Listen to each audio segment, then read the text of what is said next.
লাল টকটকে তেল ওঠা ডুবুডুবু ঝোলে গরুর বিশাল সব নল্লি। সবাই বলে গনি মিয়ার এই নল্লি নাকি গ্রাহকের দিকে তাকিয়ে থাকে, যে খাবে না সেই পস্তাবে। বড় হাঁড়িতে রান্না হচ্ছে অনন্য স্বাদের নল্লি।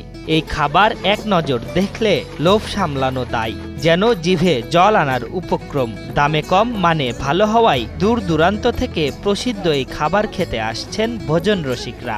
যারা একবার খেয়েছে তারা কিন্তু বারবার এখানে খেতে আসে। তারা স্বাদের নল্লির সাথে গরম ভাত কিংবা আটার রুটি পরিবেশন করা হয়। খোলামেলা পরিবেশের এই দোকানে প্রতিদিন প্রায় 200 কেজি নল্লি বিক্রি হয়। কোয়ালিটিবান লোকজন এখানে এসে খাবে আমার মনে হয়। খাবারটা অনেক সুন্দর, মানও ভালো। 40 বছর আগে 2 টাকায় বিক্রি হতো এই নল্লি। এরপর দাম বাড়তে বাড়তে এখন এক পিস বিক্রি হয় 180 থেকে 200 টাকায়। বর্তমান বাজার অনুযায়ী নল্লির দাম নাগালে থাকায় জেলার নানা প্রান্ত থেকে ছুটে আসেন ভোজন প্রিয় মানুষ। 180 টাকার পক্ষে এটা যথেষ্ট, পরিমাণ খুব ভালো ছিল। এর আগে লাইভ দেখছিল বনানি নাকি অনেক নিয়ারি অনেক সুন্দর হয়, আমি সেদিন আজকে প্রথম এসে দেখি যে না অনেক সুন্দর খাবার। এখানে নিয়ারি পাওয়া যায়, বিজিবিটি ভাজি পাওয়া যায়। যে বর্তমানে যে বাজারের অবস্থা ওই যে অনেক কম আছে।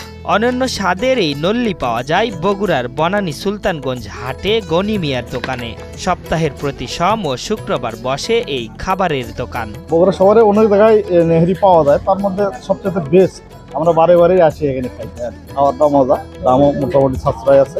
বাবার পরামর্শে কিশোর বয়সেই রুটি ও নল্লির ব্যবসা শুরু করেন গনি মিয়া। বর্তমানে তার দোকানে প্রতি হাটবারের দিনে 160 কেজি নল্লি, 50 থেকে 60 কেজি বটভাজি, 25 কেজি চাল ও 18 কেজি আটার রুটি বিক্রি হয়। টাকার অঙ্কে তার দিনে বিক্রি দাঁড়ায় লাখ টাকা। 200 টাকা ধরেন যে আমি এই পর্যন্ত আগে আসছি 200 টাকা। প্রথম কিন্তু আমি সব পরিমাণের দোকানদারি করছি, এই এখন সিস্টেম ছিল না। এখন অনেক বহুত দূরের লোকজন আসে, তারা সবাই ভালো বলবে, চলে। শুক্রবারে মনে হয় 1 লক্ষ বিক্রি করা যায়, আর সোমবারে 70,000 80,000। গত 40 বছরেও স্বাদ বদলায়নি গনি মিয়ার নল্লির। এই খাবারের স্বাদ নেননি এমন মানুষ খুঁজে পাওয়া মুশকিল। নল্লির পাশাপাশি বটভাজিও দিন দিন জনপ্রিয় হয়ে উঠছে গনি মিয়ার দোকানে। আশরাফুল ইসলাম, ৭১।